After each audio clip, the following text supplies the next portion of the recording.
은혜가 많으신 아버지 감사합니다.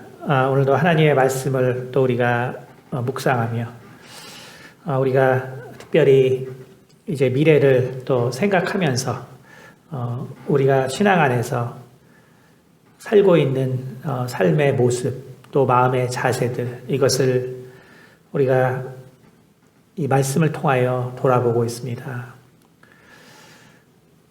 이 세상에서 일어나는 이 우연적인 일들 그리고 우리가 그것을 필연으로 바꾼다는 의미가 무엇인가를 우리가 말씀을 통하여서 바라보고 그것을 통하여서 또 우리가 추구하는 미래가 무언가를 우리가 고민하는 시간 가운데 하나님께서 우리 가운데 더 하나님의 지혜로 하나님의 말씀대로 살아갈 수 있는 그러한 또 지혜와 능력을 주시는 시간이 될 수 있도록 도와주시옵소서. 감사드리며 살아계신 우리 주 예수 그리스도를 받들어 기도드렸습니다. 아멘. 네, 히브리서 11장 3절 네, 보겠습니다. 합독하겠습니다. 믿음으로 모든 세계가 하나님의 말씀으로 지어진 줄을 우리가 아나니 보이는 것은 나타난 것으로 말미암아 된 것이 아니니라. 아멘. 네, 뭐 이 구절 가지고 제 문제 이 구절을 한 번도 제가 얘기를 안 해서 무슨 이 구절을 가지고 한 번도 얘기를 안 하시는 이럴 수도 있는데 네, 사실 뭐 히브리서 11장 3절은 물론 뭐 이제 좀 이게 우연의 극복과 필연의 획득이기 때문에 이미 뭐 제목 자체에 여러분이 현대 과학적 사고가 들어있는 것을 이제 아시는 분은 이제 아실 것입니다. 사실 우리가 이 이제 양자적 현상이라는 것, 이제 그것은 우리가 성경에서 어디서 그 양자역학의 세계를 가장 잘 표현한 말씀이 뭐냐라고 한다면 사실 그게 이제 히브리서 11장 3절이고요. 그리고 우리가 이거를 불교적으로 얘기하면 사실은 이 말이 일체 유심조입니다, 사실은. 그래서 불교인들은 양자역학적인 이런 과학적 사실들을 일체 유심조를 설명하는데 설명을 하게 되고요, 이용하게 되고 기독교인들은 이제 11장 3절을 일반적으로 얘기를 하게 되죠. 어쨌든 우리가 지난 시간에 이야기를 이제 좀 정리를 해드리면 결국 우리가 이 artificial intelligence라고 하는 이제 정말로 그 인간을 모방하고 인간의 모든 것들을 결국 이제 흉내내는 이제 모든 과학적인 분야를 다 통칭 이제 AI라고 합니다. 우리가 그래서 로봇 사이언스도 당연히 그것도 이제 AI에 포함될 수밖에 없는 것이고 컴퓨터 사이언스도 결국은 이제 인간을 흉내내려고 하는 모든 것들은 우리가 다 결국 이 AI에 해당하는 것이고 그런데 결국 인간이 왜 이 AI에 대해서 어떤 두려움을 갖느냐 왜 두려움을 갖느냐 하면 그것은 지난 시간에 말씀드린 것처럼 우리는 완전함을 추구한다는 착각을 가지고 있기 때문에 그래요. 그러니까 우리가 인간이 살아가는데 삶의 목적을 자꾸 완전을 추구하는 방향으로 가기 때문에 실은 인간의 역사라는 것이 우리가 정확하게 보면은 이런 완전함을 추구하는 것 그리고 그 완전함을 추구하는 거에서 벗어나서 이제 인간의 어떤 불완전함을 인정하는 것 사실은 이것이 인간의 역사였던 반복입니다. 실은. 그러니까 지금 우리가 어떤 AI의 시대를 바라보는 것이 사실은 뭐 새로운 뭐 인간의 어떤 새로운 영역을 바라보고 있는 건 아니에요. 이미 그냥 계속 과거로부터 진행되었던 인간의 사고의 패턴의 사실 한 일부분에 불과합니다. 그래서 뭐 좀 더 쉽게 말하면 뭐 철학이 쉬운 얘기 때문에 철학으로 얘기하자면은 결국 고전 철학, 해겔을 통해서 완성된 고전 철학 이게 뭐냐면 결국 인간을 완벽하게 설명하려는 시도거든요, 그것이. 인간은 본질적으로 그 이성을 통해서 인간이 무언가를 완전히 규정하기를 원하는 거예요. 그러니까 결국은 그때 추구하는 것이 뭐냐면 완전함이거든요. 근데 결국 키에르케고르의 등장을 통해서 야, 그거 백날 그 얘기를 해서 뭐하냐.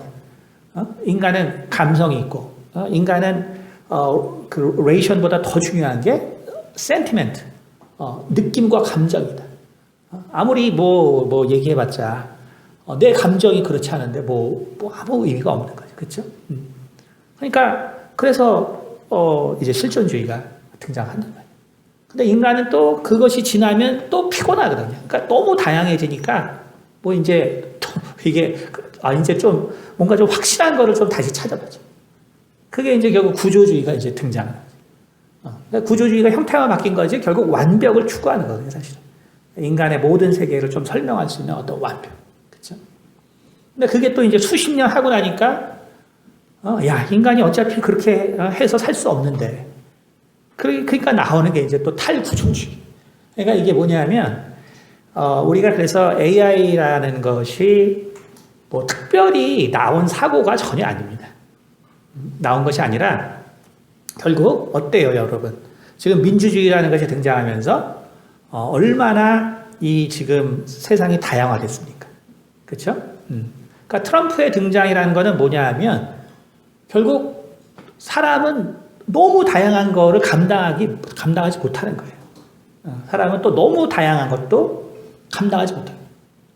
그러니까 결국은 독일 사람들이 과거에 히틀러를 바랬던 것처럼 트럼프를 바라는 거예요. 뭔가 이런 다양한 거에서 나를 좀 편하게 좀 이끌어줄 사람. 그렇죠?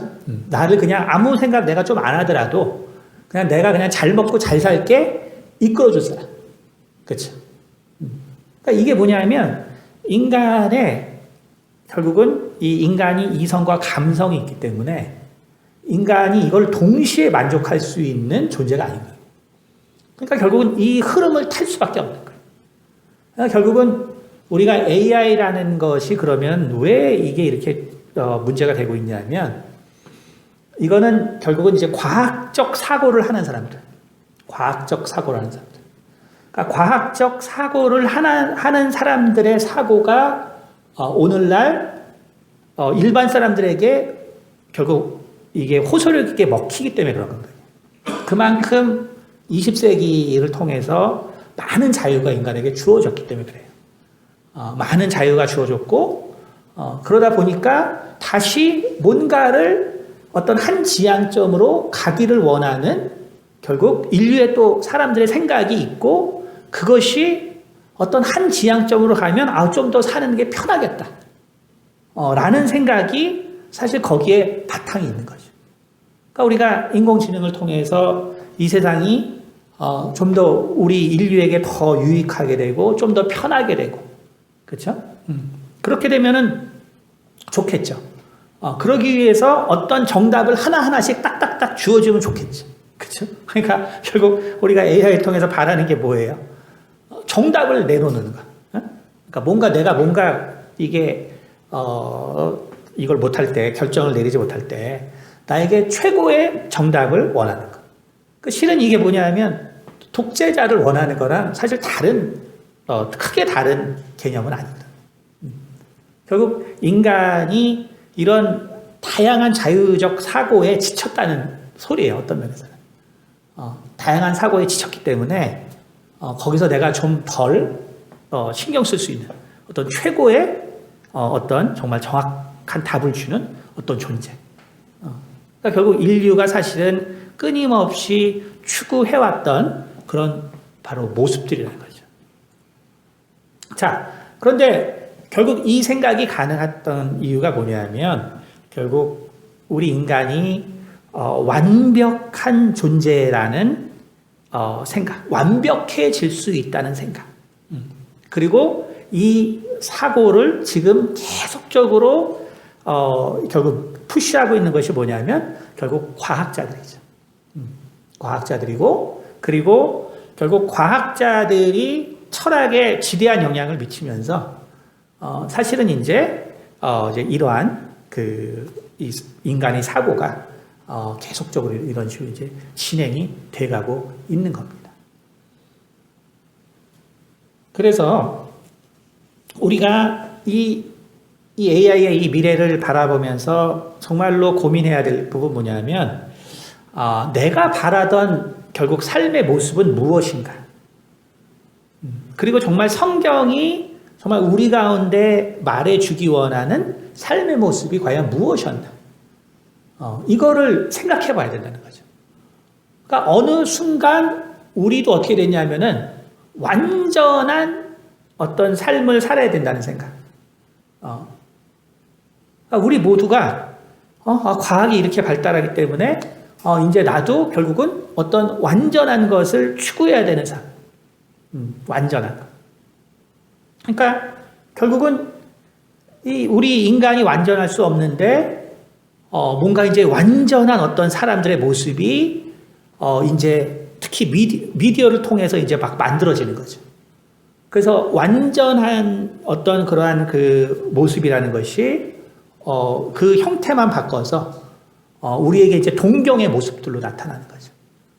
예를 들면 뭐 아이돌의 문제는 나중에도 뭐 한번 제가 설교 때 하겠지만 결국 그 우리 인간의 어떤 그 본질적인 외로움을 나타내는 문제죠. 그렇죠? 근데 그래서 그들은 이제 우상화 될 수밖에 없는 거죠. 오늘날 이제 그러한 모습을 우리가 존경하고 정말 이제 젊은 세대들이 그렇게 따라갈 수밖에 없는 거는 우리가 정말 이 BTS라는 그룹이 저 같은 사람이 생각할 때는 진짜 한국 그룹이라서 참 다행이에요. 왜? 우리나라가 돈은 버리니까 그걸 통해서. 정말 세계 사람들이 좋아한다는. 왜냐하면 우리 때 어땠어요? 우리 때는 뭐 여러분 얼마 전에 옛날에 영화 나왔지만 퀸 이런 사람들. 뭐 그야말로 지금 뭐 BTS처럼 옛날에는 아이돌이었죠. 완전. 그러면 어때요? 저도 뭐 그렇지만 다 돈 들여 그 앨범을 뭐 엄청 많이 샀단 말이에요. 다 딴 나라 조언을 시키는 거죠. 근데 BTS가 정말 우리나라 조언을 시킨 건 엄청 다행이죠.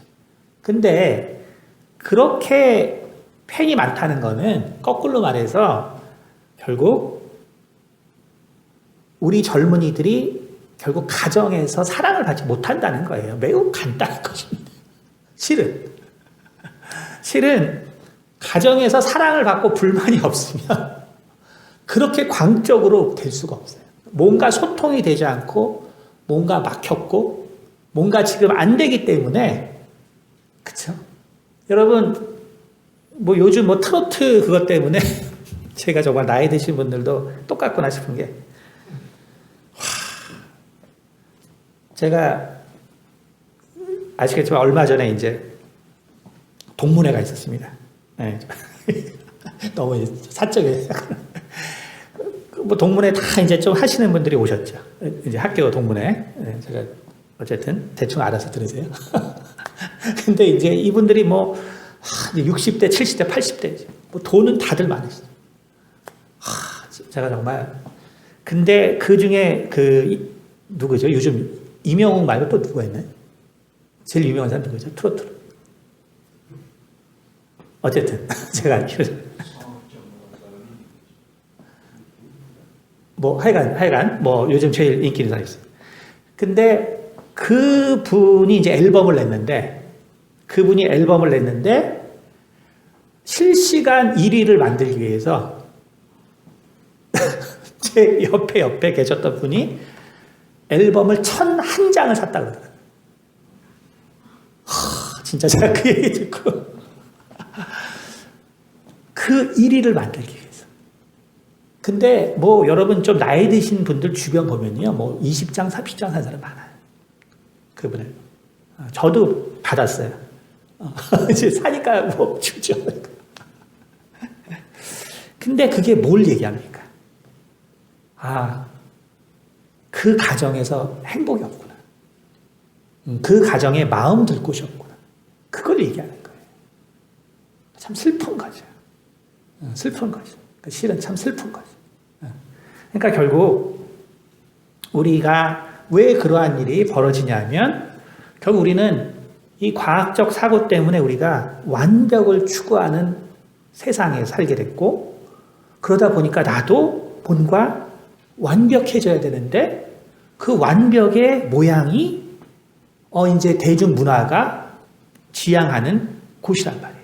거기에 뭐 속해야 내가 이제 완벽한 어떤 그런 사람들에 내가 끼었다. 그 제가 예전에도 말씀드렸지만 문재인 정부가 제일 잘못하고 있는 거는 애초에 아파트라는 얘기를 거론하면 안 되는데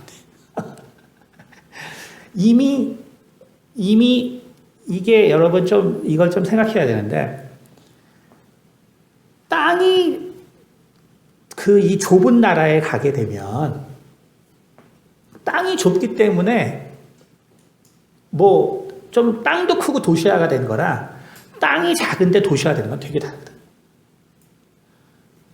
홍콩 같은 데 가면 아시겠지만 뭐 싱가포르, 홍콩 다 똑같지만 그냥 우리가 흔히 얘기하는 100평짜리 아파트가 우리나라 돈으로 그냥 1,000억이에요. 1,000억. 아시겠지만 우리나라 돈 1,000억이에요.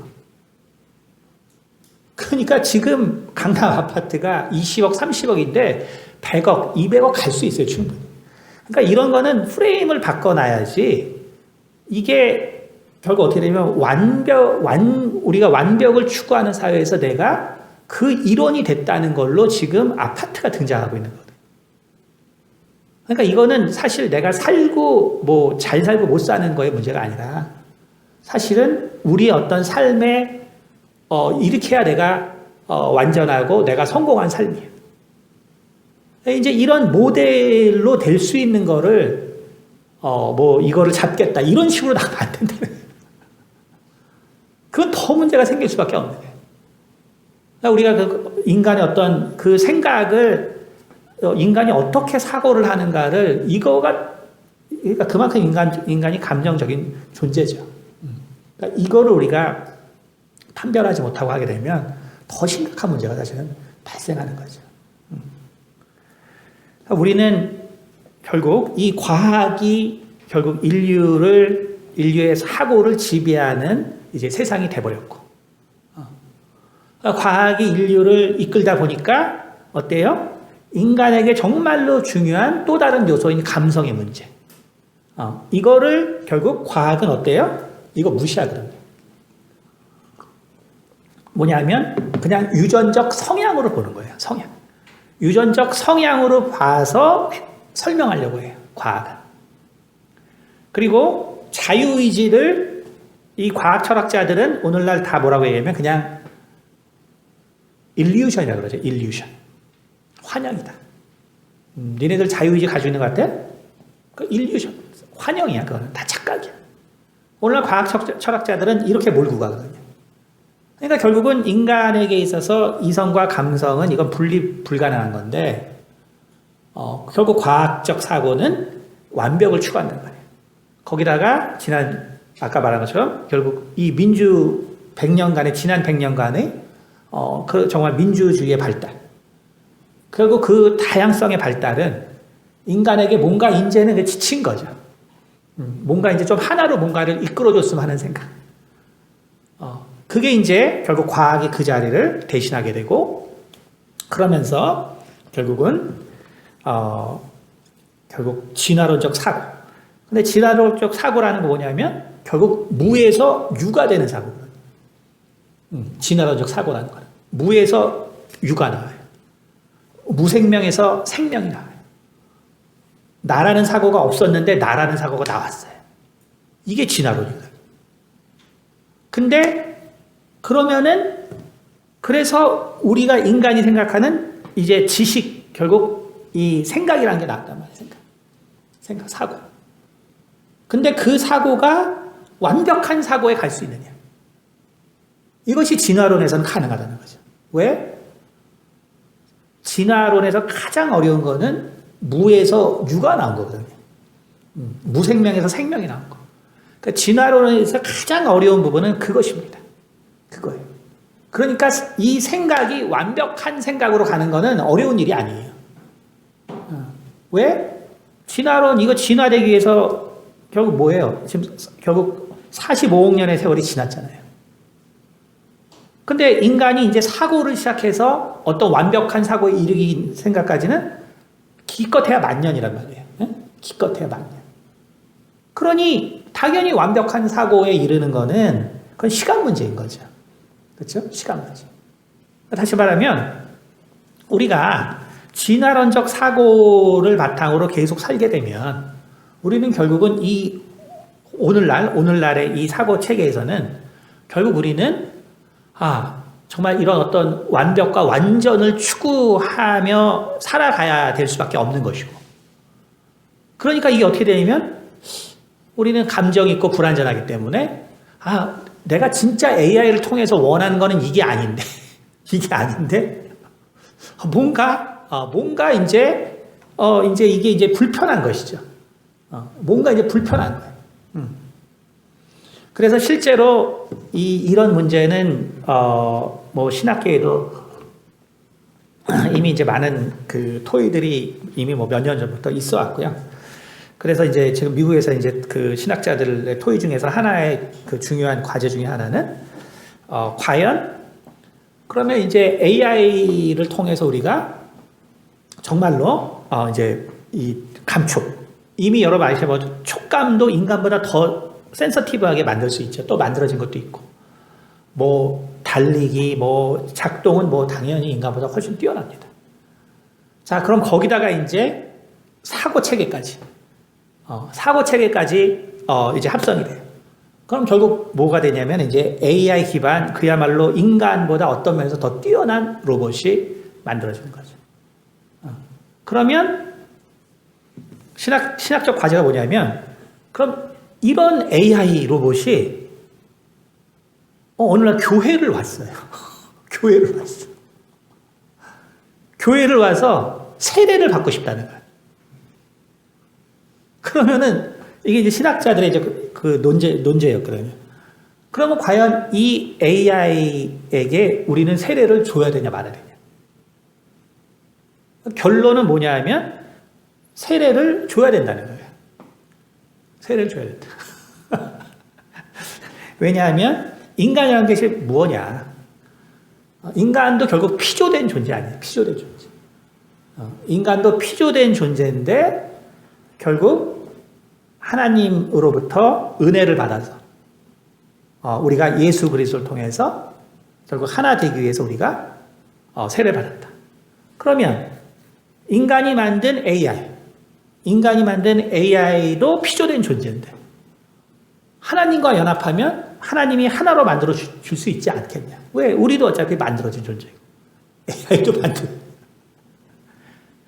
그러니까 물론 뭐 이런 신학적인 사고는 뭐 이제 그렇게 전개하신 분이 뭐 우리가 생각하기에도 뭐 우리가 흔히 이제 개혁 신학적 사고를 가지신 분은 아니라는 게 느껴지긴 하죠. 그렇죠?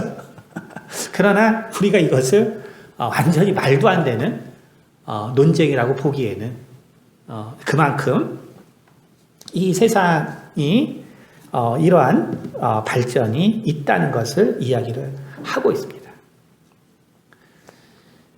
그렇기 때문에 우리가 이처럼 인간의 본질이 정말 이렇게 생각하는 것에 있다라고 한다면 결국 기계와 인간은 구별이 불가능한 날이 올 수밖에 없는 것은 당연한 결론입니다. 이미 2014년 6월 8일에 뭐 그 당시에 이제 처음에 이제 신문에도 많이 나왔지만 이 원래 튜링 테스트 우리가 이제 튜링이라고 유명한 과학자가 있죠. 암호에 독했던 물론 이제 컴퓨터 이론 한 사람. 그 튜링이 앞으로 이제 이러한 일들이 일어날 수 있다. 그래서 인간과 기계를 구별하지 못한 날이 올 수 있다라고 했는데 2014년 6월 8일에 이제 영국 그 레딩 대학교에서 최초로 이 이제 어쨌든 혼자 대답하고 사고할 수 있는 로봇이 이 튜링 테스트를 통과했습니다.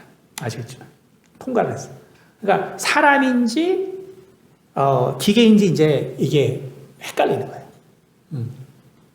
물론 뭐 거기 그 다음에 이제 쭉 나온 논문들 보면 뭐 뭐 이제 이 튜링 테스트의 약점을 알고 애초에 뭐 코딩을 그렇게 했기 때문에 이제 외국 어린아이 흉내를 내게 코딩을 했거든요. 왜냐하면 이제 튜링 테스트 약점을 알고 그렇기 때문에 뭐 진정한 뭐 그런 건 아니다. 뭐 이제 어떻게든 많은 그 후에 논쟁이 있었지만 중요한 것은 결국 우리가 이 과학이 말하는 것처럼 우리의 감정도 유전자에 결국 다 내재되어 있기 때문에 결국 통제가 가능할 것이고 그 다음에 우리의 자유의지도 결국 환상이고 그래서 우리 인간이라는 것은 결국은 생각이라는 것 그거밖에는 존재하지 않는다 라고 우리가 계속적으로 이렇게 몰아붙인다면 그러면 과학자들이 결국은 뭐라고 얘기하냐면 어느 시점에 결국 그 특이점이 발생한다. 그러니까 싱귤러리티 포인트가 발생한다는 거예요. 다시 말하면 계속적으로 이렇게 이 생각할 수 있는 걸 갖다가 컴퓨터에 연결시키고 그래서 뭔가를 판단하게 한다면 어느 시점에 결국 특이점이 오는데 그 특이점이 뭐냐면 바로 우리가 무생물이 생물이 됐어요. 물론 이것도 엄청난 특이점에 도달한 현상이죠. 만약에 진화가 진짜 됐다 그러면. 근데 그 다음으로 힘든 현상이 뭐냐면 우리가 그 앤메리 테스트라고 예전에 한번 말씀했지만 이게 심리학에서 많이 하는 테스트죠. 뭐냐면은 절대로 동물은 그러니까 유인원도 그걸 통과하지 못해요. 앤메리 테스트. 그게 뭐냐면 나와 남의 관계. 그러니까 나라는 것 그리고 남이라는 관계 이거가 아주 분명하게 정립돼야 그래야 그 앤메리 테스트 통과할 수 있습니다. 그게 이제 인간 지능으로 하면 이제 6, 7살 돼야 돼요. 그러니까 이 결국 뭐냐면 이 생명체에서 또 다른 특이점은 뭐냐면 나라는 확실한 개념을 갖는 거예요. 내가 누구인가. 나라는 그 근원적인 존재. 이것이 바로 인류가 진화가 됐다면 두 번째 아주 중요한 포인트입니다. 결국 동물이라는 것이 그런 개념이 없기 때문에 우리가 맨날 소를 잡아먹을 수 있는 거죠. 돼지를 잡아먹을 수 있는 거예요. 닭을 잡아먹을 수 있는 겁니다. 이게 나라는 개념이 분명하면 이렇게 될 수 있는 게 아니에요. 그게 가능하지 않습니다. 그러니까 본능으로 사는 거랑 나라는 개념이 있어서 사는 것은 매우 다릅니다. 완전히 다른 것이죠. 그런데 결국 과학자들이 우려하는 결국 이 AI의 싱귤러레이터 포인트라는 것은 결국은 바로 나라는 개념이 등장하는 것입니다. 근데 이게 진화론 입장에서 가능하죠. 진화론적 입장에서는. 어차피 인간 진화했다고 보니까. 그러니까 그렇게 보기 때문에 결국 우리가 지난 시간에 말씀드렸던 것처럼 뭐 스티븐 호킹이라든지 또 앨런 머스크가 결국 이 AI의 이 사용을 규제해야 된다라는 것은 사실 딴 게 아니에요. 그들의 사고가 전형적으로 진화론적이기 때문에 그들의 사고가 전형적으로 진화론적이기 때문에 결국 AI를 계속 개발하다 보면 결국 나라는 개념을 갖게 되고 그러면 나라는 개념을 갖게 되면 어떻게 됩니까? 그럼 결국은 인간과 컴퓨터와의 대립이 될 수밖에 없거든요. 왜? 컴퓨터도 나라는 개념이 생기는 이상 결국 인간만을 위해서 당연히 봉사할 수 없는 거죠. 그러니까 결국은 결국 모든 미래는 결국 디스토피아를 향하는 그래서 결국 인간 스스로의 미래를 결국 유물론적인 바탕을 둬서 생각한다면 그거는 결국 암울할 수밖에 없는 거예요. 그 결론은 결국 암울할 수밖에 없는 것이죠. 하지만 성경은 인간이 완전하게 살아야 하는 존재라고 이야기하고 있지 않다는 것입니다. 그래서 우리가 한번 노아를 한번 볼까요? 먼저 창세기 6장 9절 창세기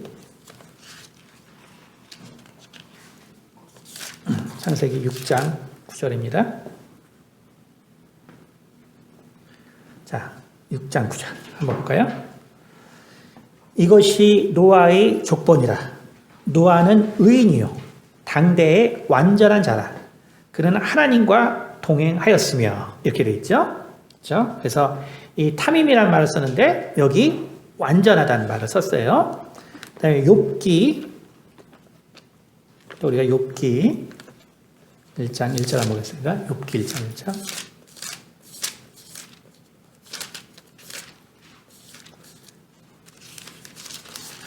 욥기 1장 1절 보면 우스 땅에 욥이라 불리는 사람이 있었는데 그 사람은 온전하고 정직하여 하나님을 경외하여 악에서 떠난 자더라. 다 똑같은 탐임인데 결국 하나는 이제 완전이라고 번역했고요. 하나는 온전이라고 번역했습니다. 그렇죠? 똑같은 말인데 결국 성경이 말하고 있는 완전이라는 의미, 특별히 인간에게 대해서 완전이라는 의미는 인간이 AI처럼 완전하다는 것이 아니라 결국 하나님과 함께 있다는 소리입니다.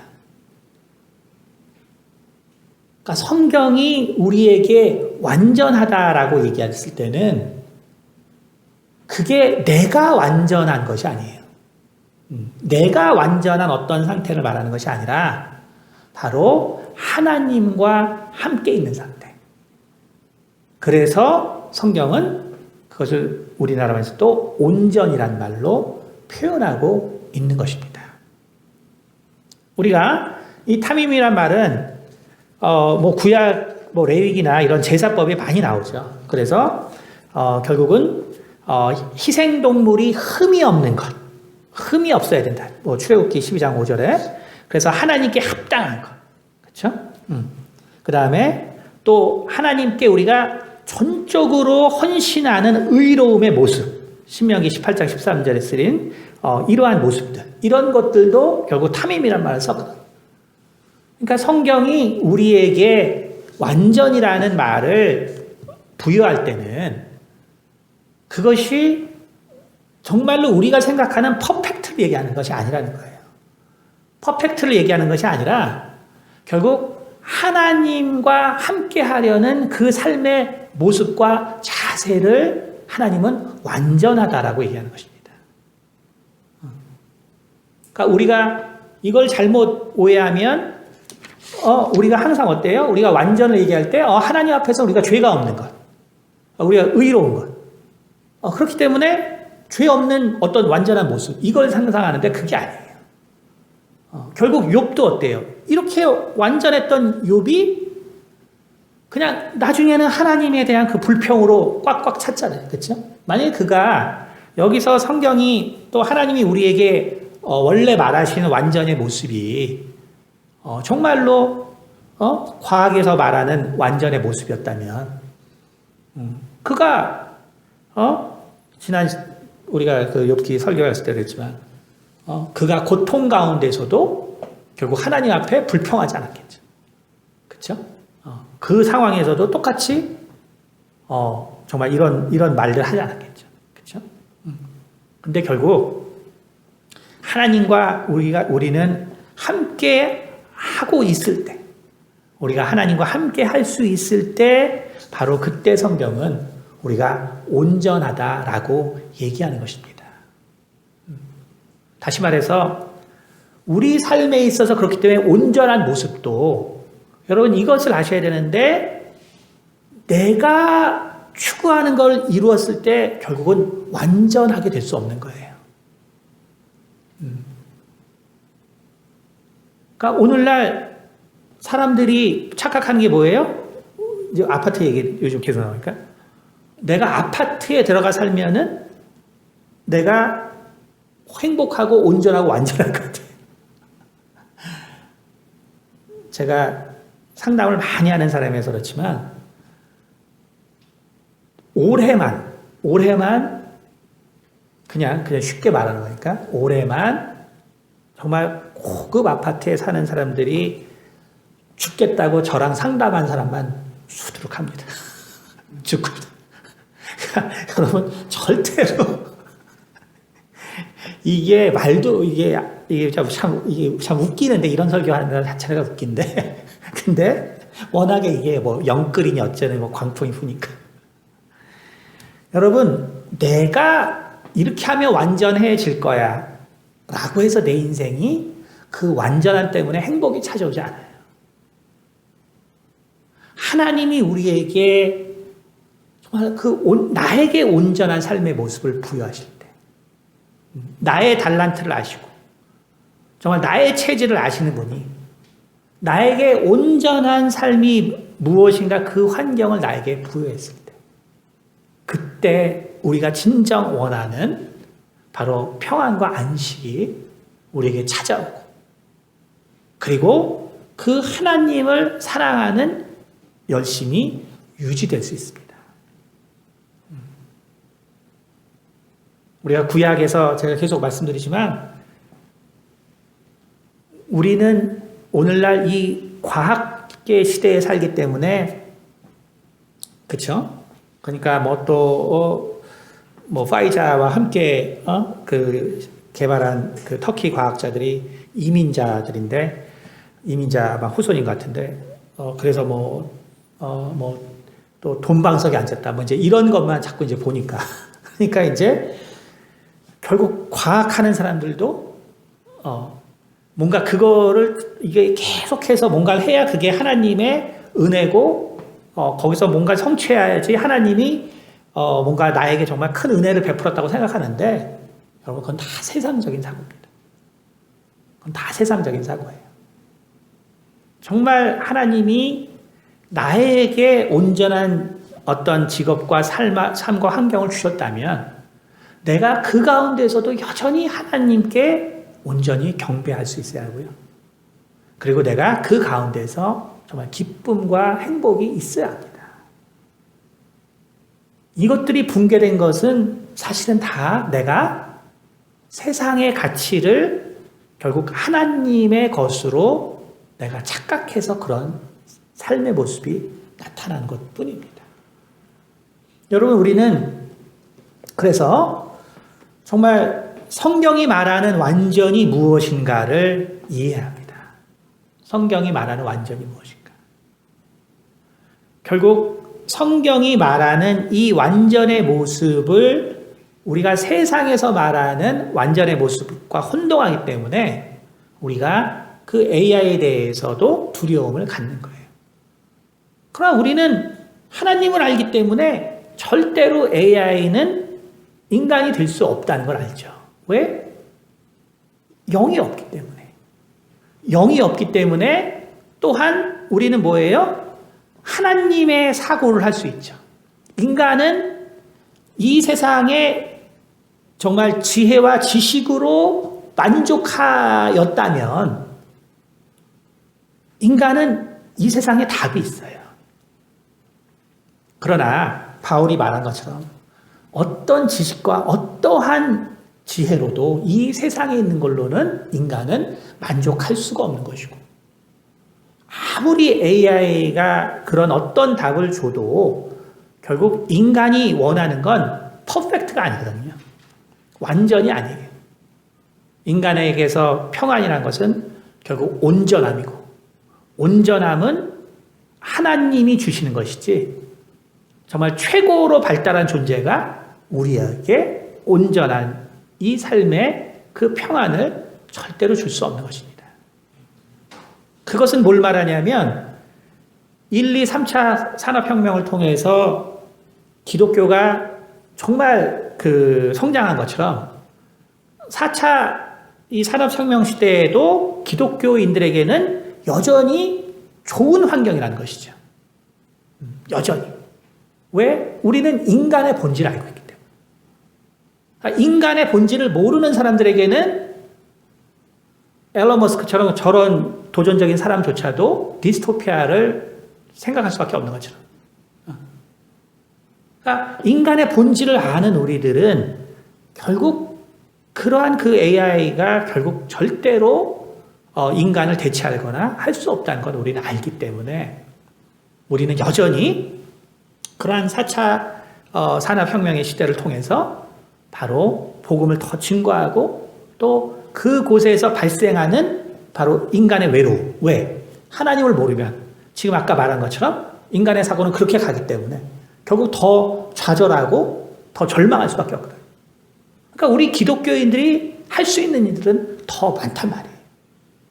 더 많은 사람들을 사실은 정말 변화시킬 수 있는 어떤 그 기회에 정말 또 다른 시작이라는 것을 우리는 알아야 한다는 것입니다.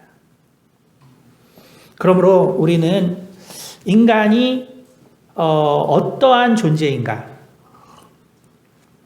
인간은 결국 퍼펙트를 추구하는 존재가 아니라 온전함을 추구하는 존재이다. 자, 그래서 제가 이 바둑에서 제가 바둑을 옛날에 많이 뒀기 때문에 좋아했기 때문에 그 한자 이 격언이 있어요. 그게 뭐가 있냐면 하나 읽어드리면 승고흔연 패역가희란 말이 있습니다. 승고흔연 패역가희. 이게 뭐냐면 승고 흔연 이기는 것 때문에 좋아하는 것은 모름지기 당연한 것이다. 그게 승고흔연이란 말이에요. 근데 패역가희. 그러나 패역, 지더라도 충분히 기쁠 수 있다는 거예요. 왜?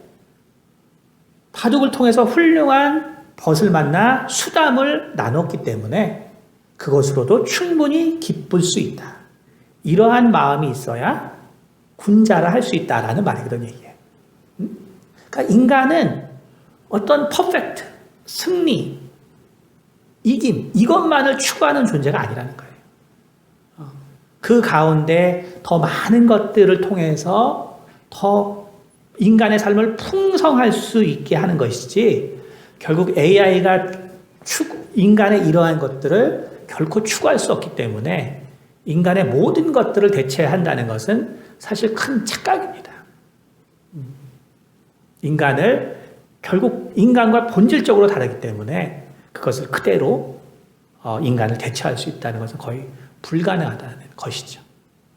그래서 우리는 이 앞으로의 세례가 정말 기독교인에게 훨씬 더 유리하게 전개될 수 있기 때문에 우리가 그러한 사고와 또한 그러한 생각으로 우리가 미래를 또 대비한다면 우리는 더 풍성한 그러한 미래를 준비할 수 있을 것입니다. 그래서 제가 이 히브리서 11장 3절 요 이제 마지막 본문을 통해서 다음 한 번만 더 통해서 제가 이 우연의 극복과 필연의 획득 이것을 마지막 설교로 정리를 해드리도록 하겠습니다. 네, 기도하겠습니다. 은혜가 많으신 아버지 감사합니다. 오늘 또 하나님의 말씀을 통하여서 또 우리가 이 미래를 바라보는 그 안목을 또 한번 돌아보았습니다. 우리가 두려워하는 것이 무엇이고 또 우리가 그 가운데 추구해야 할 것이 무엇인가를 아버지 돌아보았습니다. 주님, 특별히 우리가 정말 하나님과 함께하는 것에 정말 인간의 완전함이 있고 또한 온전함이 있으며 또한 하나님과 함께함을 통해서 우리 가운데 기쁨과 행복과 평안이 있는데요. 우리는 정말 이 세상의 다양한 사고 또한 세상에서 추구하는 그 완벽의 모습들 그리고 또한 이 자본주의가 추구하는 아버지 이 물질적 가치관에 우리의 생각들이 아버지 함께 녹아들면서 정말 어떻게 살아가야 하는지 모르는 아버지 그러한 삶의 정말 기로에 또 위기에 서 있는 사람들이 많이 있습니다. 주님, 우리 모두에게 어려움이 있고 또 힘듦이 있지만 그 모든 어려움과 힘듦의 근원은 결국 내가 하나님과 하지 못했을 때 발생한다는 사실을 다시 한번 돌아볼 수 있도록 도와주시옵소서. 주님, 욥이 참으로 온전한 자였지만 그에게 정말 하나님의 은혜가 정말 이렇게 약해졌을 때 그에게 큰 시험이 또 닥친 것처럼 주님, 우리 삶에 정말 위기와 또 불만과 또 고난과 또 힘든 것의 진정한 근원이 무엇인가를 우리가 돌아보게 도와주시고 그것이 정말로 하나님 앞에서 극복될 수 없는 것들이 있는가를 아버지여 잘 돌아보게 도와주셔서 우리가 기도함으로 또 하나님의 말씀에 의지함으로 또한 우리가 성도와의 교제를 통하여서 또한 우리가 가족의 또 사랑을 통하여서 이러한 모든 어려움들을 극복해 나갈 수 있도록 도와주시옵소서. 주님, 우리가 삶에 정말 이 방향을 온전하게 정할 때 이제 21세기 그리고 4차 산업혁명을 통하여 우리는 더 많은 기독교의 부흥을 볼 수 있고 더 많은 하나님의 나라의 확장을 우리가 아버지 바라보고 또 준비할 수 있습니다. 이러한 마음을 통하여서 우리가 오히려 더 소외되고 또 이제 정말 세상의 종말을 두려워하는 자들에게 참으로 하나님의 그 사랑과 하나님께 주시는 그 평안을 통하여 참으로 이 삶 가운데 있어서 또 기쁨과 또 희망을 회복할 수 있도록 우리가 그러한 역할을 잘 감당하는 교회가 될 수 있도록 도와주시옵소서. 감사드리며 살아계신 우리 주 예수 그리스도를 받들어 기도드렸습니다. 아멘.